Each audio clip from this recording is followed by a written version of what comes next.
Ilang araw na nga lang mga idol at mag-uumpisa na nga ang NBA trade season at may binalita nga si Brian Windhorst na isang NBA reporter na nasa listahan nga raw nila ngayon at gustong makuha si LBJ ng Golden State Warriors bago matapos ang trade season ngayong February. Isang araw yan sa gustong mangyari ng Golden State Warriors team para nga maging ka-team up sina LBJ at Stephen Curry. Matatandaan pagkatapos ng Paris Olympics 2024 ay kumalat nga noon ang mga rumors na Steph at LBJ team up. Ang bidyong ito ay sponsored by 1xBet, ang trusted betting website sa Pinas na kung saan pwede kang manalo at makakuha ng up to 12,000 pesos bonus sa inyong unang cash deposit. Gamit lang ang ating promo code na HOPES sa pag-sign up gamit ang link na nasa comment section.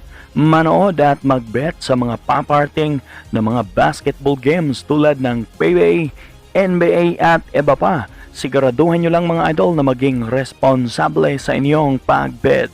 Dagdag pa ni Brian Windhorst mga idol na nasa kamay nga lang daw ni LBJ ang magiging desisyon dahil naka no trade close contract nga raw siya ngayon under sa Los Angeles Lakers. Pero mesmong ang NBA reporter din ang nagsabi na ayaw din talagang umalis ni LBJ sa Lakers dahil gusto niya nga raw ay ang gusto niya nga raw mangyari ay may upgrade ang kanilang roster na magiging isang legit contender sa West.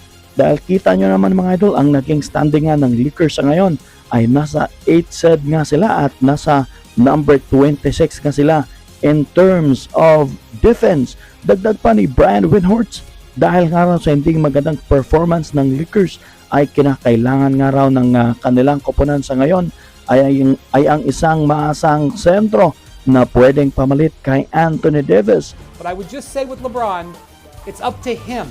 He has a no trade clause and he has given no indication he wants the Lakers to do anything but upgrade the roster they've got. Not that he wants to go anywhere. Kung kayo ang tatanungin mga ano ang magiging reaksyon nyo sa balitang ito ni Brian Windhorst at tama lang bang wag nang umalis si LBJ sa Lakers at iporsiya na lang si Rob Pelinka na i-upgrade ang kanilang roster ng Lakers sa ngayon. Pero kakapasok lang din na balita mga idol sa kanyang interview ni Coach J.J. Redick sa kasagsagan ng kanilang practice ay hindi nga raw umattend o hindi nga raw nag-practice si LeBron James dahil sa kanyang personal reason. Anong masasabi niyo mga idol sa video natin ngayon? I-comment nyo lang sa baba ang inyong mga komento.